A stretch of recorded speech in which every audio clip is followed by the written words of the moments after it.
I need a signal of some kind.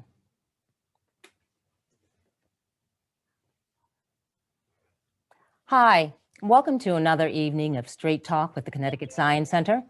This is a program in our Science Straight Up and Women in Science series where we invite groundbreaking scientists and science communicators to share their experience, their insight, and their expertise with us in exciting and engaging ways. My name is Amy Saylor, and I'll be your host for our time together. If you enjoy this program, please consider supporting our mission by making a donation at ctsciencecenter.org or by texting Love Science to 44321. One of the many things that we humans share in common is the need to make sense of the world. And one of the ways we do this is by separating and classifying things. I think we can all agree that classifying humans and human diversity is complicated, to say the least, but thankfully we have scientists to help us with that. Historically, we've tried to order humans into categories by things like culture and ancestry, intellect, and of course, race. In 2003, with the completion of the Human Genome Project, scientists uncovered the DNA sequence of the entire human genome, that being our complete set of genetic information within our DNA. However, it left us with even more questions, and it left scientists searching the human genome, wondering if categories of race are genetically coded within each of us. There are lots of important scientific questions about race. Is race biological? Is race a potent social construct? Or is it just a conventional and a convenient social classification that many of us, you and I, use every day to better understand ourselves and those around us? Perhaps more importantly, and most fitting for this conversation, is how are race concepts and terms used within science and through the practice of science? These are just some of the questions that have motivated this night's roundtable discussion and are bringing together some of the best minds to advance our understanding of the persistence of race in scientific research. Before we delve into tonight's program, let me give you a roadmap of how this is going to play out. In a moment, I'll introduce you to Dr. Sarah Rowe, who will serve as our moderator. She will move us through some of the key questions that we'd like to have our guests address in this time. And with her guidance and expertise, I'm sure that we'll have a thought-provoking and productive conversation. As we move into latter segments of the program, you'll be treated to an a cappella performance of Lift Every Voice and Sing, after which time my Science Center colleague, Tyler Green, will facilitate a Q&A period between you and our esteemed guests. Tyler will actually be monitoring your comments and your questions throughout the evening, so please be sure to include your questions and your comments in the chat, and we'll do our best to get to as many as possible by the end of the evening. We'll end the evening with a glimpse into the Science Center's newest permanent exhibition, Genome and Me, where my colleague and genomics educator, Melissa Garafola, will share about some of the genetic science that frames our discussion tonight. And of course, we hope to see you here soon to see that exhibition in person. So without further delay, I am delighted to introduce you to tonight's moderator, Dr. Sarah Rowe, who, in addition to being a wonderful thought partner and collaborator, is an associate professor of history and philosophy at Southern Connecticut State University, where she is the director of the Research Center on Values in Emergent Science and Technology. Dr. Rowe specializes in history and philosophy of science, feminist philosophy, and biomedical ethics. Her research can be found at the intersection of science and ethics and very often focuses on issues surrounding race and gender. She is co-chair of the Philosophy of Science Women's Caucus, secretary for the International Society for the History, Philosophy, and Social Studies of Biology. And if that's not enough, she's the program co-chair of History and Philosophy of Science for the Pacific Division of the American Association for the Advancement of Science. Thank you, Dr. Rowe, for joining us this evening. I hand it over to you. Thank you, Amy. It's my honor to introduce to you tonight our esteemed panelists. First, let me introduce Dr. Quayshawn Spencer. He is the Robert S. Blank Presidential Associate Professor of Philosophy at the University of Pennsylvania. He has a PhD in philosophy and an MS in biology from Stanford University. He specializes in philosophy of science, philosophy of biology, and philosophy of race. His research focuses on metaphysical problems in his areas of specialization, and his work has appeared in a wide range of philosophy journals, such as Philosophy of Science and Philosophical Studies. His research has been funded by the Ford Foundation, the National Science Foundation, and the American Philosophical Association. He is a co-author of the book, What is Race? 4 Philosophical Views, which was published with Oxford University Press in 2019. He is also the editor of The Race Debates from Metaphysics to Medicine, a forthcoming edited volume with Oxford University Press. He is an editorial board member for multiple philosophy journals, such as Ergo and Biology and Philosophy, and handles primarily race-related submissions to those journals. Thank you so much for joining us, Dr. Spencer. Next, Dr. Keitra Thompson completed her doctorate of nursing practice at Johns Hopkins School of Nursing, receiving her undergraduate degree in anthropology and women's, gender, and sexuality studies from Emory University. She completed an accelerated bachelor's in nursing and subsequent master's in nursing, focused on family primary care at Johns Hopkins School of Nursing.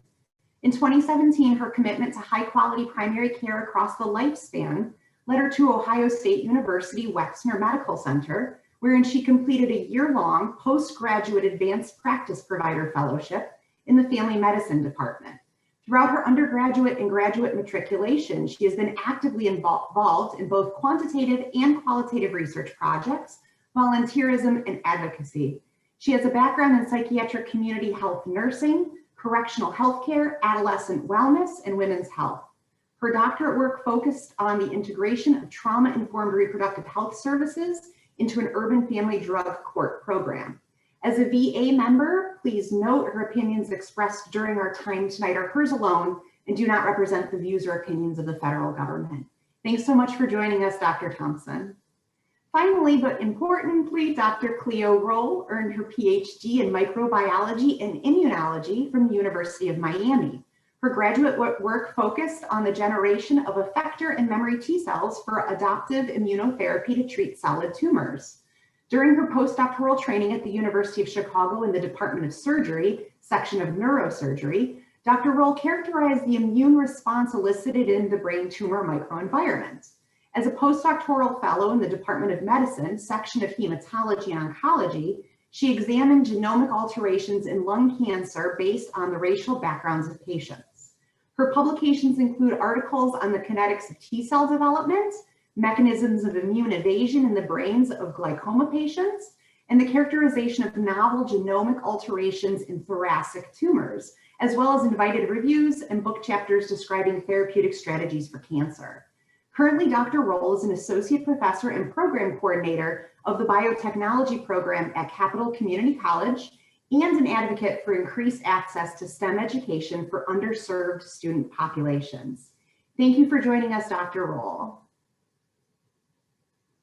If all my speakers could bring up their videos, that would be super. Okay, let's get started with a rather basic sounding question, but one that is both complex and super important to ask. I'll start with Dr. Spencer. Dr. Spencer, what is race? Well, I'm glad you asked, and not just because I just published this book, What is Race? It has a long history in scholarship, from biologists to anthropologists to sociologists to philosophers. Since I'm a philosopher, I'm going to represent the views that we've sort of laid out. And logically, you can separate the views into about 4 camps. You can think that race is a biological thing and unreal. You can think that race is a biological thing and real. You can think that race is a non-biological thing and real. And you can also think that race is a non-biological thing and unreal, which actually no one actually has defended. So if you're looking to publish a paper, you could do that in race theory. Some examples of what you might put into those slots. One of the most popular views is that race is non-biological and real. And all these folks are what they call social constructionists. One of these theorists, Sally Haslanger at MIT, she thinks that races are what she calls racialized groups, where the groups of people that look like they seem to be similar in physical appearances and geographic ancestry, but really what's similar about them is their position in the social hierarchy in our society, right? But you could be a biological view, have a biological view, and think that race is real, like Michael Hardiman at UCSD. He thinks that races are groups of people that look similar and have common geographic ancestry. So, you know, there's a wide array of views that are out there. Thank you. Dr. Thompson, what is race? Well, thank you. I think that Dr. Spencer really, provided a really great overview there of the different perspectives that one can take in terms of looking at race and analyzing race. I think, that in my mind and many people's minds, race is a social construct that, has been used to kind of describe biology. But in and of itself, race is a concept that really has its origins back in slavery, when those categories were put into place and has then carried over to what we see now. And it's also used as a determinative factor, but there's not necessarily any scientific grounding on kind of that race is a thing that has determinative aspects. Thank you. And Dr. Roll, what is race?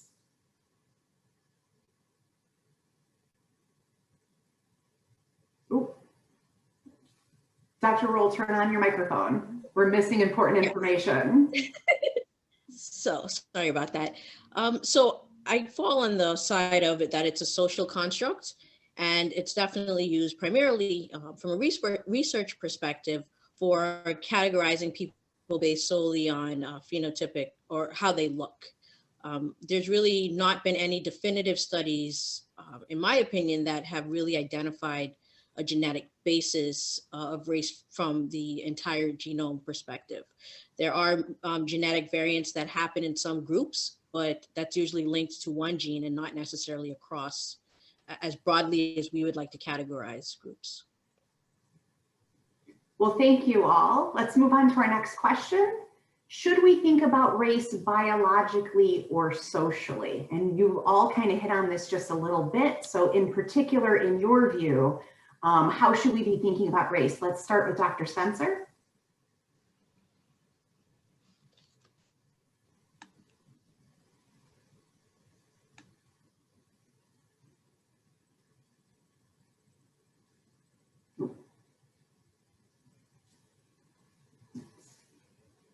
We need to get Dr. Spencer's mic unmuted.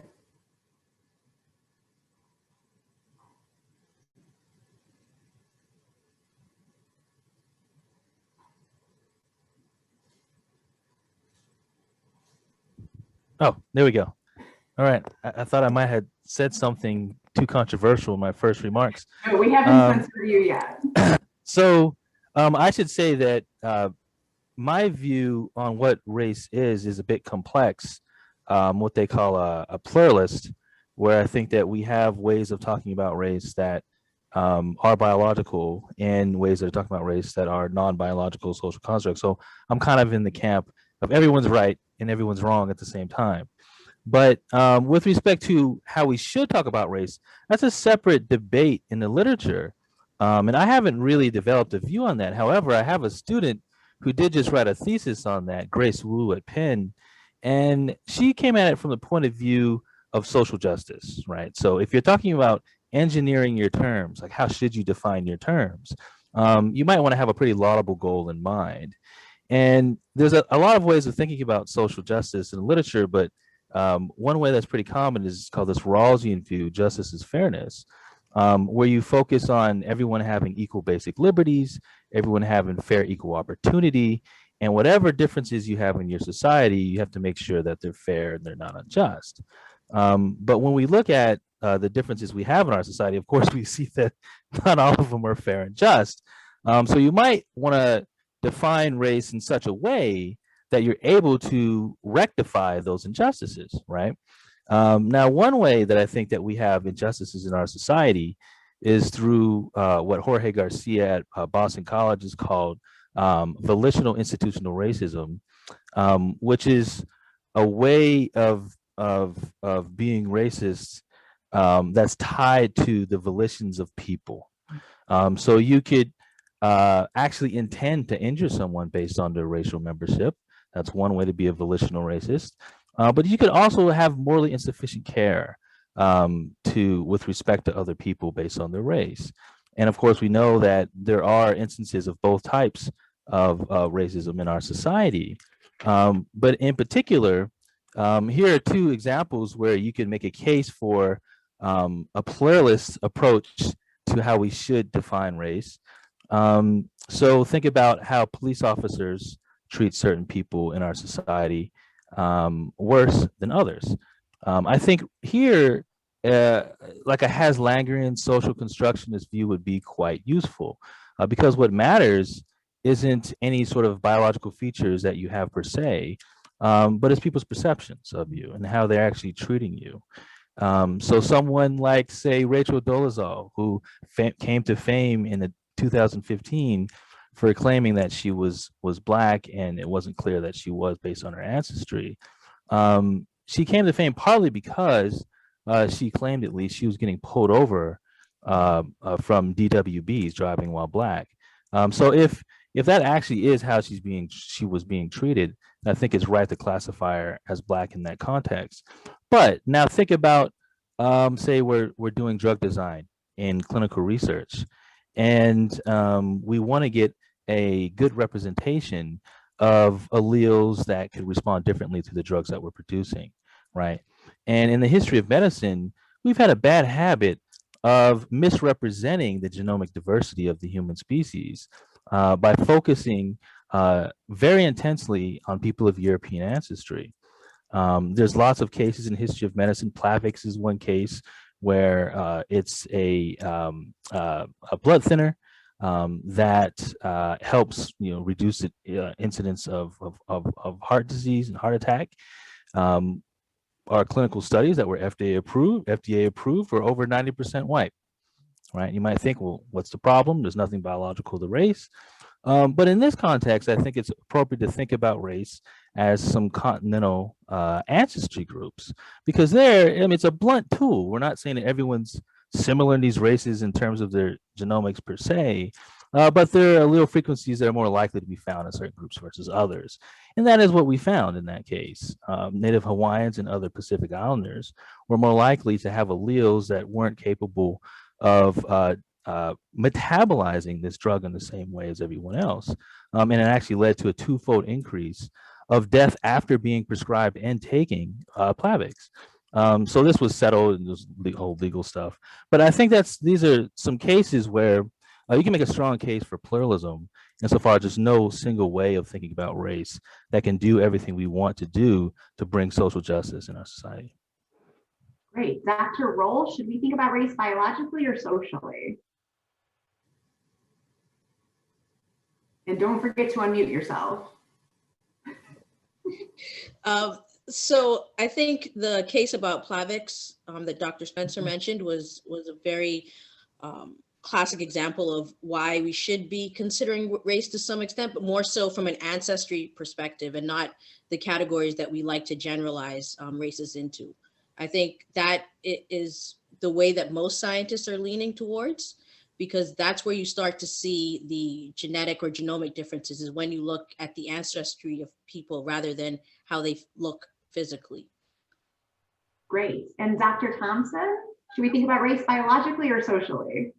Yeah, so I'm just going to add not much, because I think that they've covered a lot, but I think that, what it really calls me to think about and consider is, the differences between, race as a social construct and ethnicity as we think about ancestry, and the fact that, there are certain ancestral traits and groups and variations that are important to consider, and how, bodies and drugs work and metabolize. But I think that race as a social construct is not helpful and can really be more harmful And which is kind of why Dr. Spencer is saying in terms of his graduate student who took the approach of looking at social justice, because with racialized groups, we are able to understand and better see the need for social justice initiatives. Absolutely. So given that, I'm interested to know, in your opinion, and I'll start with Dr. Thompson because we're already chatting, what are some of the dangers of classifying people into racial groups and then sanctioning those via scientific findings? And kind of, you know, in a similar vein, what are some of the benefits? Mm-hmm. So I think, one of the main things is that when we do categorize people into these racial groups and we attribute, different scientific findings, is that we look at race as a determining factor, and it causes us then to overlook the actual the outcomes of race in terms of racism.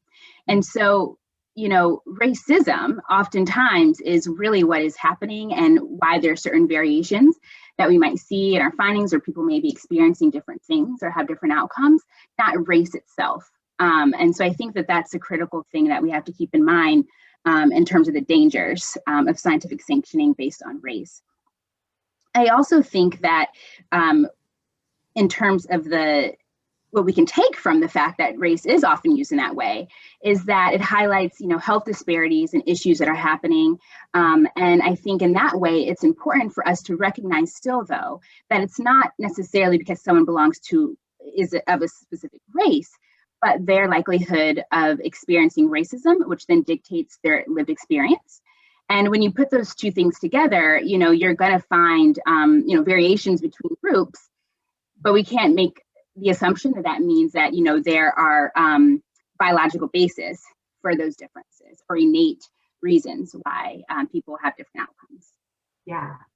Dr. Roll, the same question to you. What are some of the benefits and some of the drawbacks of classifying into racial groups and then sanctioning those with scientific findings?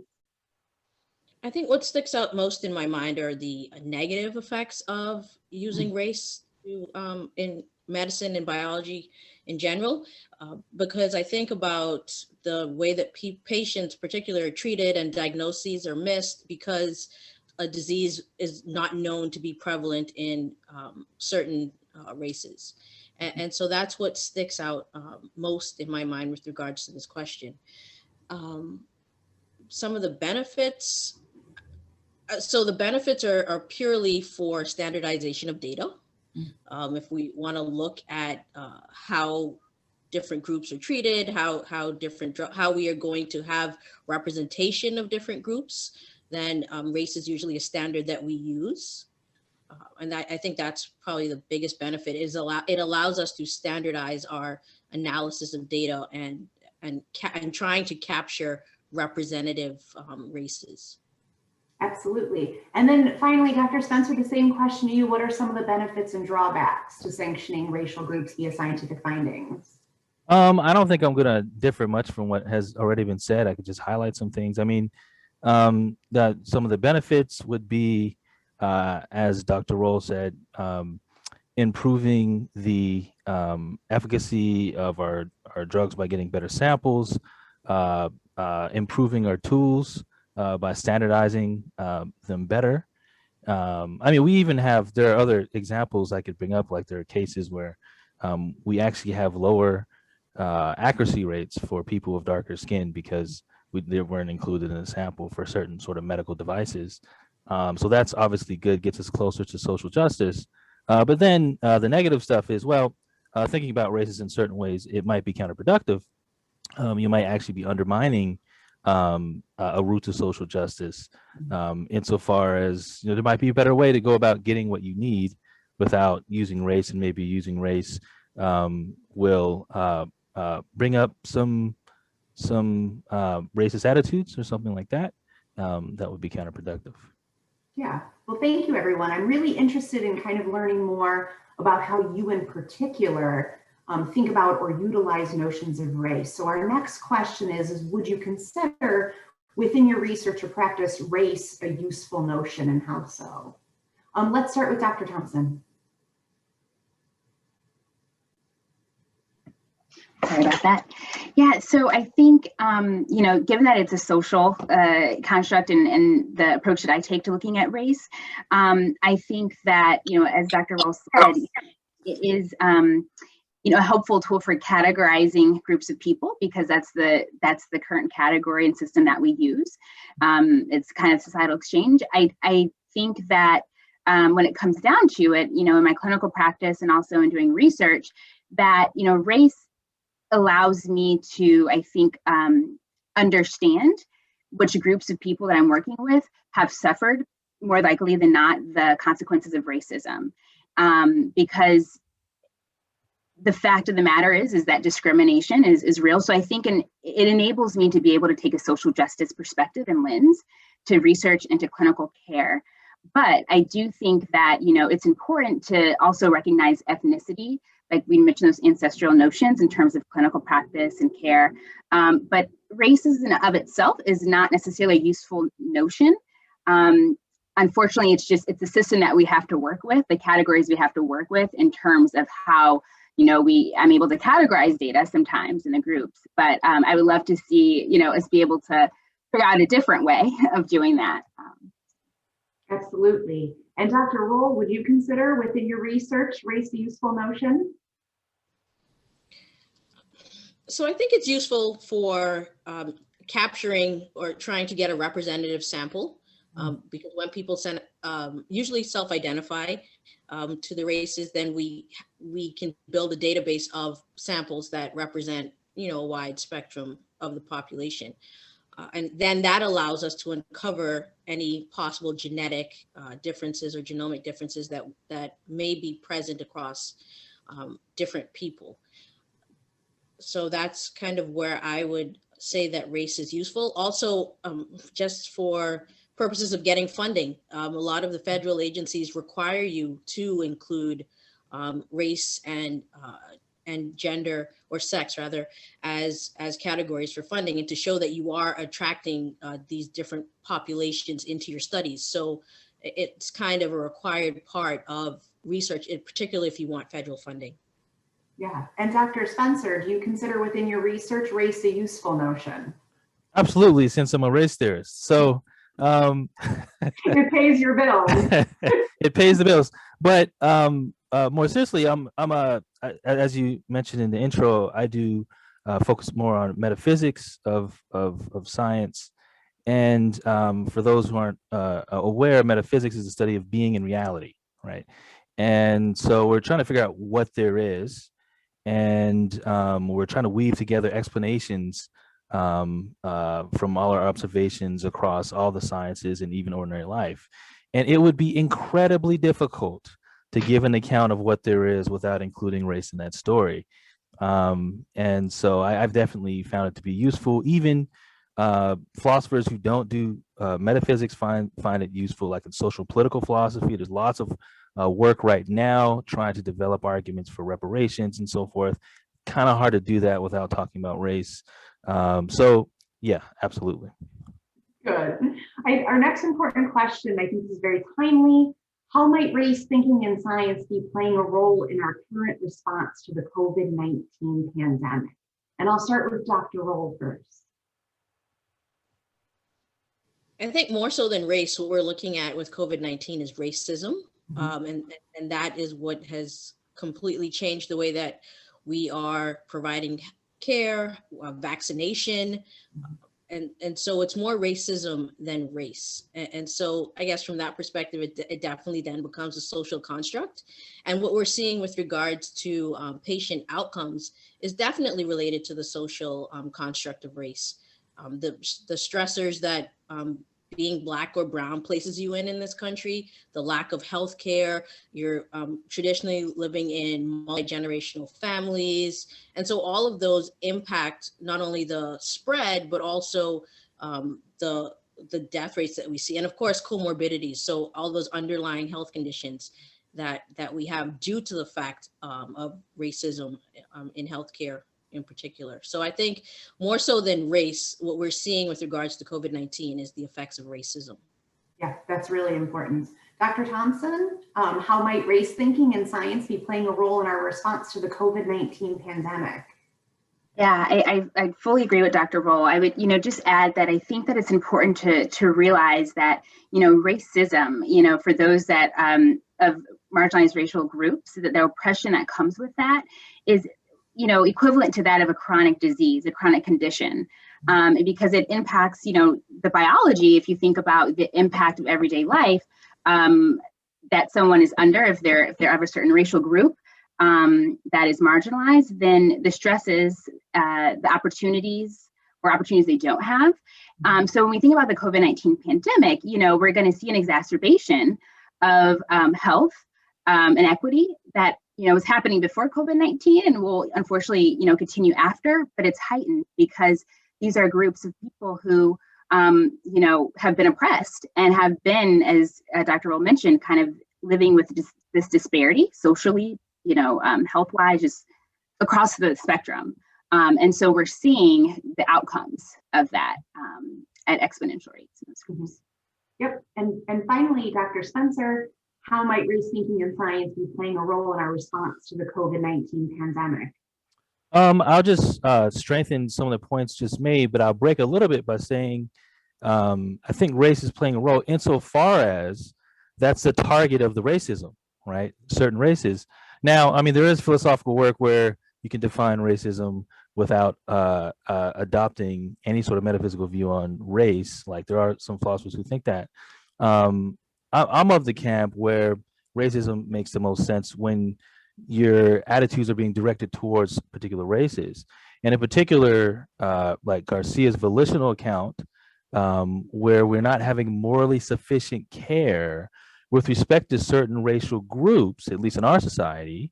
And you can see that all throughout, it was there before, which led to a lot of the disparities that we see. But we also see it in the response, the vaccination response. We saw it in the clinical studies themselves. If you look at vaccine efficacy, right, 1- risk ratio, and the federal government actually requires federally funded clinical studies to report this value for the federal government's races. You mathematically cannot calculate that for Native Americans and Pacific Islanders from the Moderna study. I looked at it. You can't do it. It's not there. It's mathematically impossible because I didn't sample enough people, right? And there could be all kinds of reasons why drug response is different in people. And I'm not saying that it is, but I am saying that we don't know. And it's I think an expression of the way that we think about certain racial minorities in this country that we don't know. And this just gets perpetuated all throughout, not just a generation of the disparities in the COVID-19 pandemic, but in our response to those disparities. Absolutely. One last final question before we turn it over to our wonderful audience. I think we all want to know, why do you think it's important to do things like what we're doing tonight by informing the public about scientific attempts to understand race, social implications of race, and the use of race thinking within science? And I'll start with Dr. Spencer.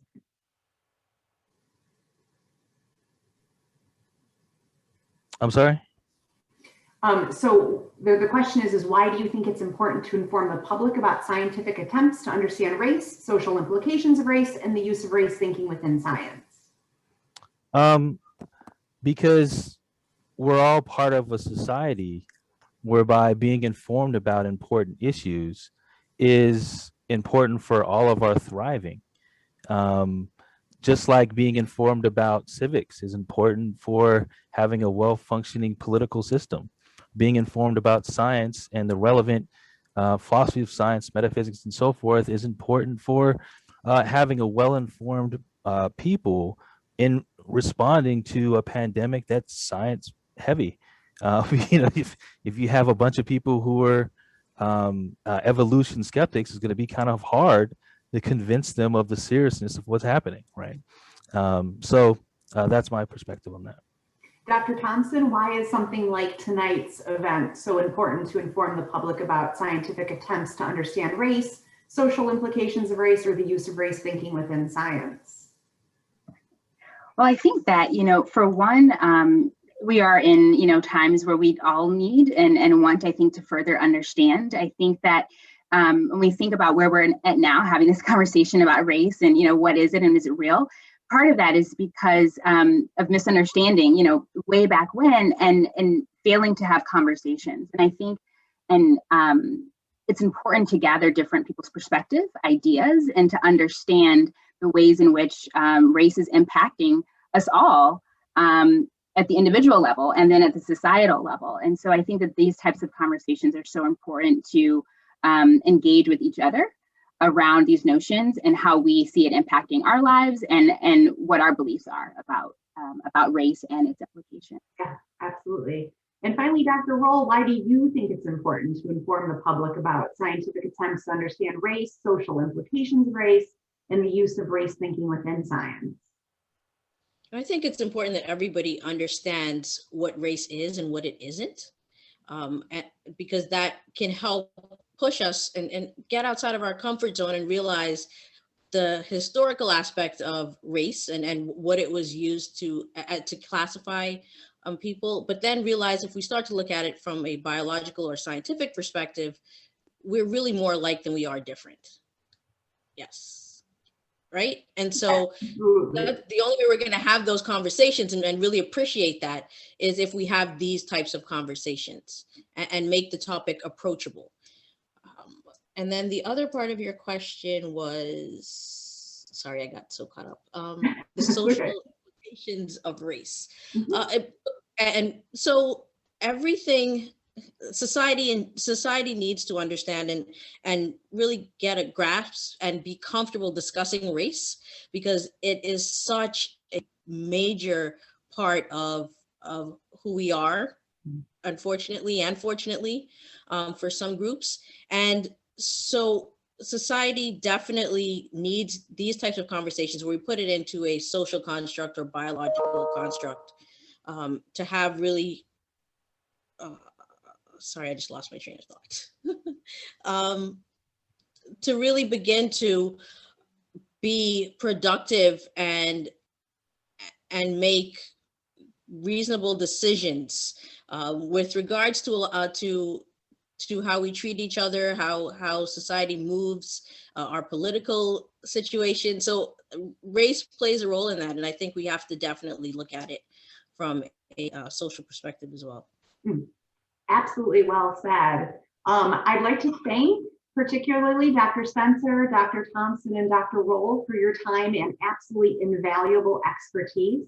We've covered a tremendous amount tonight and much needed ground tonight. And I want to thank you personally for all of your efforts on these topics. I know that you do a lot more in this direction than just chat with me on a Thursday night. I'd like to welcome back into the conversation our dedicated host, Amy Saylor. She's got some questions from the audience and some fun things to kind of finish off our night.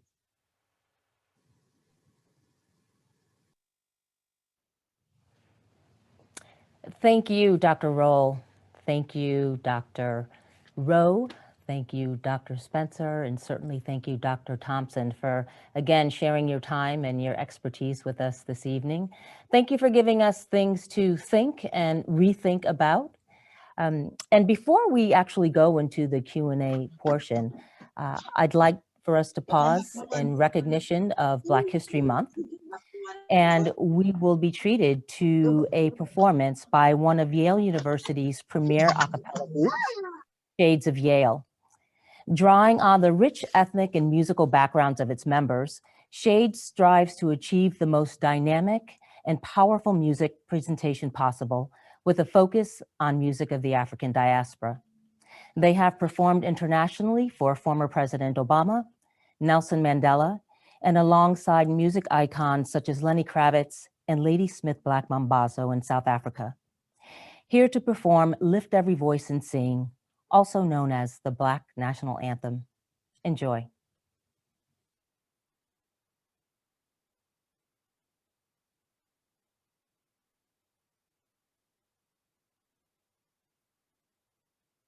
Lift every voice and sing, till earth and heaven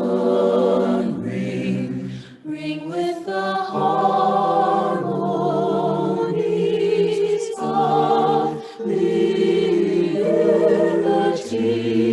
Let our rejoicing see it rise. O'er the listening skies, let it reside. Loud as the rolling sea. Sing a song full of the faith that the darkness has taught us. Sing a song full of the hope that the present has brought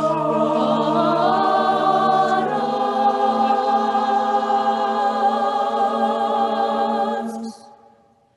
Facing the rising sun, of a new day begun. Let us march on. Gotta keep on.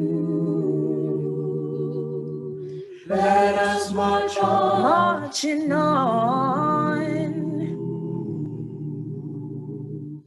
Let us march on. Gotta keep on marching. Let us march on. Keep on marching, marching. Let us march on. Gotta keep on marching on and on Let and us on. march on. Amazing grace. Let us march on. Sweet the sound.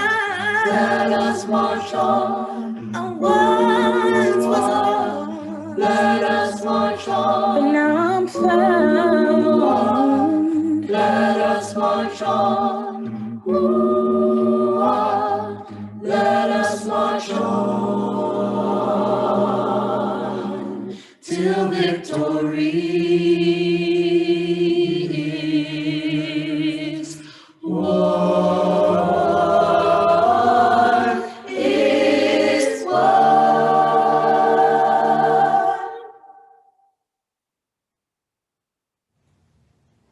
Hi, everybody. I'm Tyler. As Amy said, I am here to help host the audience Q&A. Thank you for that wonderful performance from the Shades of Yale. If you're interested in learning more about them, you can go to shadesofyale.org and learn more about the group and support them if you'd like. So thank you all to our viewers for being engaged in this conversation. You came up with some really meaty questions, if I'm honest. So we're going to try to get through as many as we can. And I want to welcome back our guests for this. All right, well, we'll get right into it. So this first question, by the way, Dr. Rowe did a great job of sort of moving through each of our guests in order, but I'm just going to kind of open up these questions to the floor, as it were. However, this first one is from Heidi, and it is directed for Dr. Spencer first, and then carefully says for the rest of you after. It's focusing on a philosophy question, so that's perhaps why. So Heidi goes back to Jorge Garcia's concept of volitional racism that you mentioned, Dr. Spencer, and that it focuses on the heart of the racist, so to speak, and it enables us to think about racism as sort of a public health problem, and that we need to solve it for that reason, partly because of the impacts on the victims, but also because you could sort of vaccinate the public, so to speak. But Heidi is concerned that this theory is under-ambitious, and that it might potentially, in a social context, divert funds away from anti-racist efforts that focus on positively supporting BIPOC communities, researchers, to provide restitution, so forth. Also, Heidi is wondering whether racism that occurs in response to, say, fear is accurately captured by Garcia's model. So can you talk, this question is really getting at, can you talk a little bit about the relationship between theory and practice, especially as it relates to social justice initiatives? So Dr. Spencer, I'll let you address that first. Right. I know Jorge Garcia. I'm not a Garcia apologist, so I'm not going to say that he's got the only correct theory of racism. I do think in the literature, he's been able to defend it quite successfully over, he developed it in the mid-1980s on grounds of accuracy. And so far as there's lots of objections that one can raise towards it. Some people are concerned about, well, does it really capture institutional racism? Well, sometimes we don't want to moralize institutional racism and just disparate impact on certain groups. regardless of being infected by certain sorts of attitudes or feelings, and concerns about implicit sort of attitudes, like can it capture that? And from what he's given in literature, he can account for all of that, actually. Like implicit racism, there doesn't have to be any sort of explicit intentions or volitions in order to be a racist for Garcia. It doesn't matter how sort of it's generated in that way, as long as it gets infected with an unvirtuous character of basically unbenevolence, not being friendly, or injustice, right? And the moral perspective he's coming from is something called Aristotelian virtue ethics, which is actually the first ethical system developed by philosophers over 2,000 years ago, and it's held up over time. And basically, this is an approach to ethics where you're trying to figure out what's right and wrong from looking at the character of the individual committing the act. Now, admittedly, this isn't going to be satisfying to people who subscribe to different views of what constitutes right and wrong action. And over the many millennia we've been doing ethics, we've come up with two other big ones. One is consequentialism, where what constitutes right or wrong is entirely determined by the consequences, right? Which might be sort of intuitively what some people are leaning more towards, right? And then another one, deontological perspective, like Kantianism, where there are certain necessary duties that you have in virtue of being an agent, like treating people autonomously, right?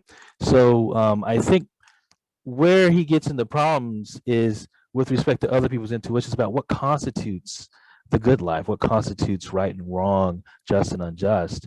But I think he has a pretty persuasive view if you give him an opportunity to address the concerns that you have from a virtue ethics point of view. But admittedly, people with consequentialist intuitions just aren't even initially going to be persuaded by everything. That's great. I want to bring in the others as well. I mean, as Dr. Spencer said, you needn't be an apologist or a polemicist, I suppose, towards Garcia. But do many of our other guests have anything to say about maybe just that last bit? The relationship between theory and practice, and that can be in a clinical setting as well, which may speak to more to the expertise of the rest of you.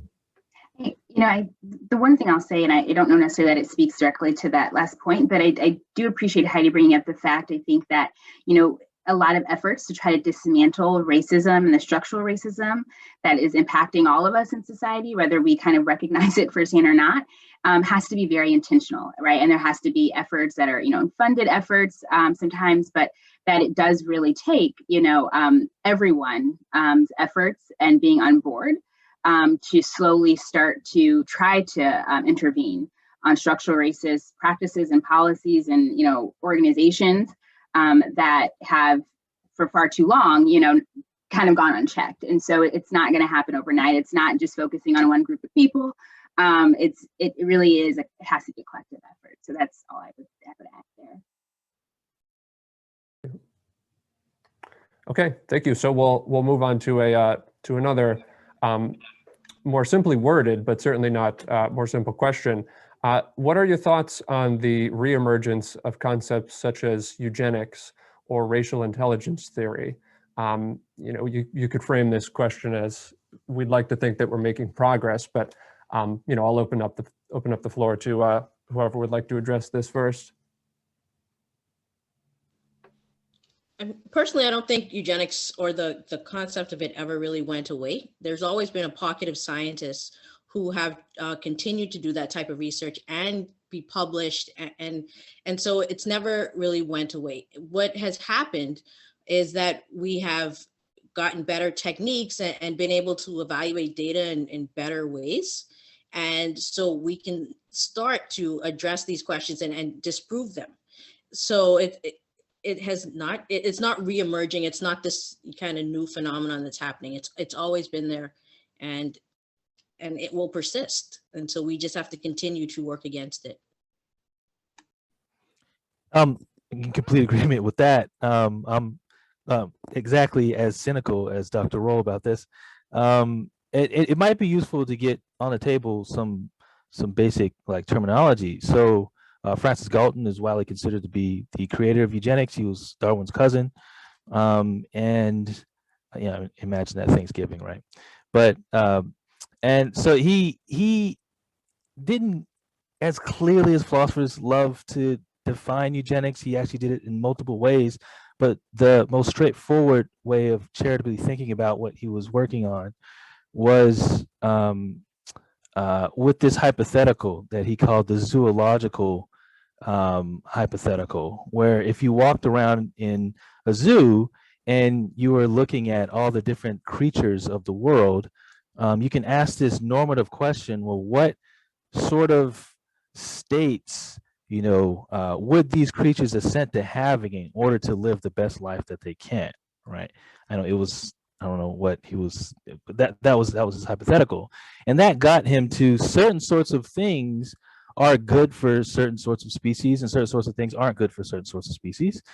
And like one of those things might be certain kind of health, certain kinds of physical features, and so forth. And that led him to this principle, the eugenic principle of we ought to reproduce and recreate, sort of tinker with the next generation of our species in such a way to bring about those aims that we agreed on in the hypothetical. And one of those aims was health, right? So you could think that in the name of health, tinkering with next generations of species counts as eugenics, right? And actually Darwin wasn't in favor of vaccines for smallpox, actually, exactly because of that. So he was a bit of eugenicist, in other words. But it's very common. There are countries in the world that have legal sort of they're involved in the medicine of their country, like Iceland, to recommend certain sorts of interventions in health to make what they think is a more healthier next generation of their population. So, for example, Iceland is very involved, the government, with abortions of people with Down syndrome, right? Now, you could think like, well, Down syndrome is this medicalized condition, or you could have a different view of these sorts of conditions where it's not as medicalized, you don't even get on that eugenic track. But, so, I mean, if you think about it that way, then it's not really clear that eugenics has ever really left the human species. We've just covered it up in more euphemistic language. Yeah, well, hence the importance of ongoing conversations like this. It seems in many ways we have just sort of a sometimes destructive use of the term. So another question is, we're talking about the persistence of race in scientific research. So we talked about how science can or cannot help us define race, but is it a useful target for scientific research? So in other words, is it the best term given its conventional usage and perhaps its historical usage, when you could substitute things like population or lineages that science has sort of brought into the lexicon to be more specific when you're talking about these sort of things? So what I would just say is that I think that, given the U.S. society, the stronghold that race as a notion has had, that, like we mentioned, racism is strong. And so I do think that it would be great if we can have different terminology and different ways to categorize, but we need to make sure that we also are capturing the different experiences of people. So to group everyone together and just kind of ignore it all together, it won't necessarily work, because we know that racialized groups are having different experiences. So I agree that, we do need to figure out ways, particularly in scientific research. I think what we can start doing is not necessarily, making our findings or study of, like, saying that race, like this racial group, is going to develop this or does this, but like what's happening? Is it racism, right? Is racism causing this effect, or is it because this person is of a certain race, or it has had these experiences because of their racial grouping? So I do think that we do need to, progress in terms of how we are going to be presenting scientific findings and doing scientific work. But we need to respect the fact that we all have different experiences, and a lot of it has to do with the structural racism that has happened and is happening. Dr. Spencer, Dr. Roll, anything to add on for that? I'd just like to say in a lot of the basic science research and some translational research as well, there is a move towards ancestry and moving away from just race. The issue is, how are we going to standardize how we identify ancestry, and what kind of genetic analysis are we going to do to establish that ancestry? Right now, it's really easy to categorize based on somebody's phenotypic appearance or how they look and how they self-identify. But it's going to be a bigger push for some studies to be able to really to say with certainty that the ancestry of all the participants or all the samples that they're analyzing. It's going to be very costly. Dr. Spencer, anything to add? I'm in large agreement. I will say, like, if we're thinking about sciences more broadly, then you're gonna have to include things like political science and so forth. It's not clear at all.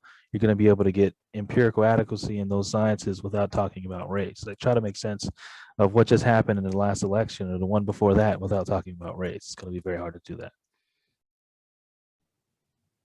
All right. Well, obviously we could keep this conversation going. It's one that continues. But I just want to thank all of our viewers again for your engagement. Thank you for our guests for addressing those questions. Again, I think it was a great conversation. I once again want to remind our viewers that if you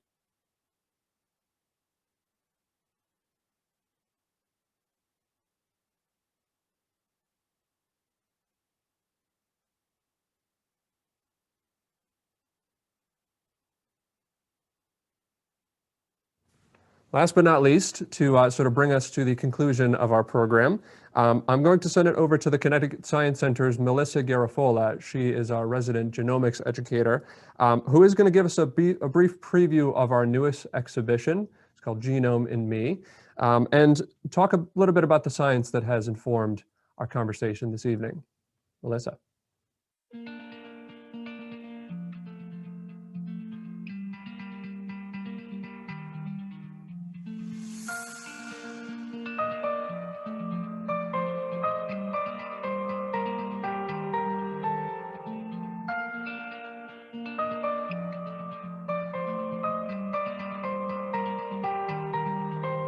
Good evening. I hope you've been enjoying tonight's engaging discussion. My name is Melissa Garafola, and I am the genomics educator here at the Connecticut Science Center. As a special treat tonight, we wanted to give you an inside look at our newest permanent exhibition, Genome in Me. This exhibit is especially near and dear to my heart because this has been years in the making, starting all the way back in 2014. And then in June of 2017, when we were able to open our genomics lab on site, we were able to offer consistent genomics programs to our visitors and have some amazing discussions with them. And whether they realized it or not, our visitors had a big hand in this exhibit because their interests and their questions drove its development like never before. In this exhibit, we dive into cutting-edge content, presenting our visitors with the science that they need to combat potential misconceptions about genetic engineering techniques, GMOs, and most importantly for tonight, racial biases in genomics. So let's take a look at some of the exhibits where we purposefully tried to address those misconceptions and combat those racial biases in the field of genomics. Here we have our interactive Discover Your Traits touchscreen. As humans, we have a strong desire to classify things, including ourselves. But as you'll see, our traits are not as simple as they may appear. And there are dozens, if not hundreds, of complex gene interactions that cause them. In this touchscreen, you'll be able to explore some key traits like skin and hair pigmentation or eye color, and take a look at the different forms of the genes or alleles that you can change to change the phenotype or the physical appearance of the person. Let's take a closer look.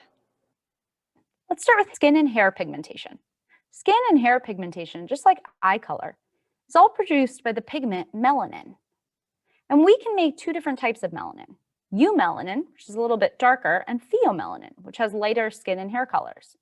So let's take a look at how some genes interact to produce these traits. So here we have 3 main genes and then a combination of a lot of other genes here working together to produce this phenotype or physical appearance. So let's make some changes and see what happens. So if I change the variants for MC1R, we go from darker skin and hair color to lighter skin and hair color. This is controlling the type of melanin you're making. Eumelanin is darker, and our reddish one is pheomelanin. But by changing another gene, I can also make other changes here, going from red hair to another light shade of blonde hair. Every time we change one of these variants, you're seeing that the phenotype changes completely. Then down here, these other genes play a role. And we found over 100 different genes that contribute to this melanin-producing pathway. This one, TYR, is for tyrosinase, an enzyme that's at the very beginning of the melanin-producing pathway. So if this is off, it's resulting in a form of albinism, no matter what the other combinations are. So as you've seen, this is certainly not a binary trait, is it? Our genomes are not neatly divided into categories, and skin color is not the best representation of the total amount of similarities or differences between individuals or populations. We are discovering more and more just how complex the genetics of skin pigmentation are, and just how much variation we see. There's even more variation among races than there are between them. So we're getting this beautiful, diverse range of all of our skin colors that we see. Another area that can spark misconceptions about race and genomics is ancestry. With millions of people participating in direct-to-consumer genetic tests, naturally, we have questions. So I want to talk about what that data can, and most importantly, cannot tell us. So over here, we are at our Discovering Your Family interactive touchscreen, where you can explore how these ancestry tests work, look at some real data, and meet our friend Barry Green, a Hartford resident whose DNA led him to 10 siblings, spies, and some intercontinental connections. So let's take a closer look at how ancestry tests work. Ancestry tests are not actually looking at our entire genome. They're looking at a small fraction of DNA, and then comparing that DNA to other customers in their databases. Call it reference genomes. But we're not always sure what is in these reference genomes. So let's look at a data set we do know about. So I have here some Legos that are representing 35 million genomes that make up our data set in the Genome-Wide Association studies. So when we're thinking about genes that are related to particular traits or disease, we do these types of studies where we compare millions of different genomes to each other. So it sounds like you got a lot of data, right? But the data set is not particularly diverse. So as of 2016, 81%, all of these yellow Legos, were individuals from European ancestry. We are missing out on a lot of diversity, which makes it hard to make some of these conclusions that we're making in genomics. I just want to leave you with one last thing. As humans, we're a lot more alike than we are different. We share 99.9% of our DNA with one another. It's just 0.1% that makes us beautifully unique and contains all of our differences. So we hope to see you at the Connecticut Science Center soon so you can experience the Genome in Me for yourselves.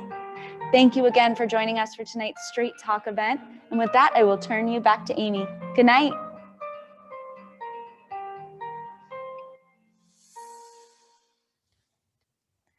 Thank you so much, Melissa. Thank you for reminding us that our humanity is not ranked, rather it's linked.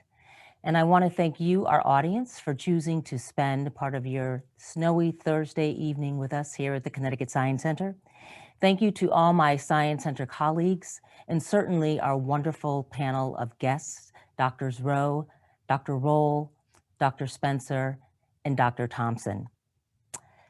Tonight would not be possible without support from our sponsors.